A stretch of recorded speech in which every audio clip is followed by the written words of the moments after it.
Ladies and gentlemen, please welcome Mr. John Kusumi. He is the co-founder and director emeritus of the China Support Network and the co-founder and director of Freedom First Olympics Second Coalition.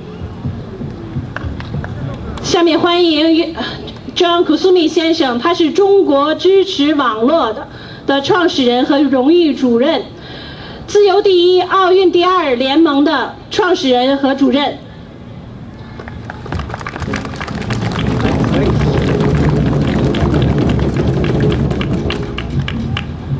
Well, thank you for the introduction. I'm very happy to be here with you.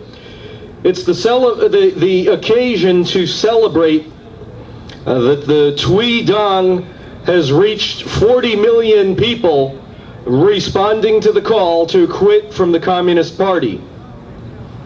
And I will say that I have stood with not only Falun Gong practitioners, but others who are persecuted from Communist China. And that my organization has done so since 1989, when it was the occasion of the June 4 massacre.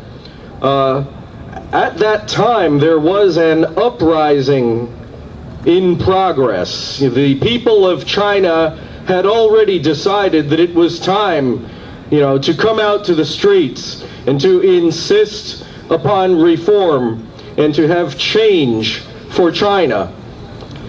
And now in this year, we have in America a presidential candidate, Barack Obama, who always speaks about change.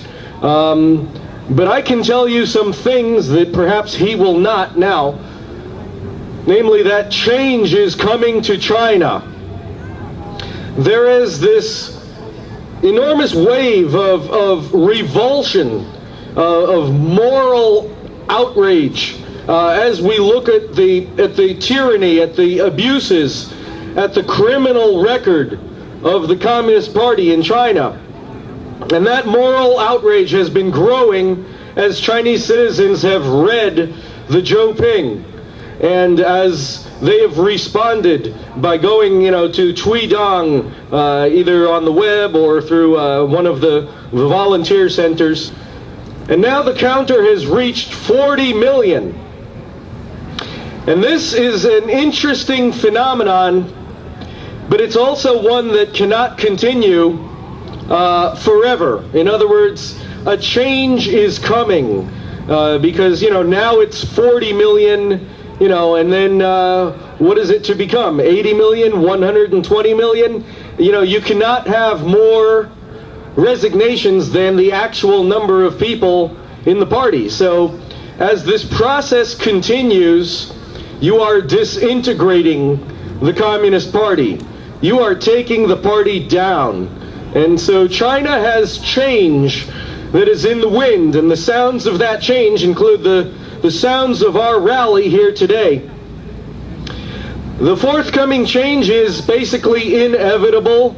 The leadership does not know how to talk about it, and even in the United States, the news media does not know how to talk about it, and yet they will be very challenged next month because the Olympics are, supposed to go off smoothly in Beijing. It may turn out that the occasion is not as smooth and not as unobstructed as the top communists would like, but we know that they have their occasion. They will present to the world this sort of propaganda festival at the Olympics. And yet it means that the focus is on China, and it is time to talk about the persecuted and the persecution in China. How will they talk their way through the Olympics and not speak about the Falun Gong? They must do so. We have heard it today from other speakers. The American news media is derelict to be, ignoring the Falun Gong persecution. But they cannot, in good conscience, they cannot do an upright job of coverage of the Olympics without speaking of Falun Gong. And so I think that change is coming even in our campaigning. In the way that we work in this issue, I think that next month in August is the month when the mainstream national news media of America must present the Falun Gong persecution, must face the facts, square with the audiences, tell people what has been happening in China. I'm looking forward to that. The truth will have its day. And you and I together in this campaign, we have been pushing, we have been insisting that the truth must have its day. I believe there is cause for optimism. I believe that now it will. So thank you very much. I appreciate it. And change is coming to China.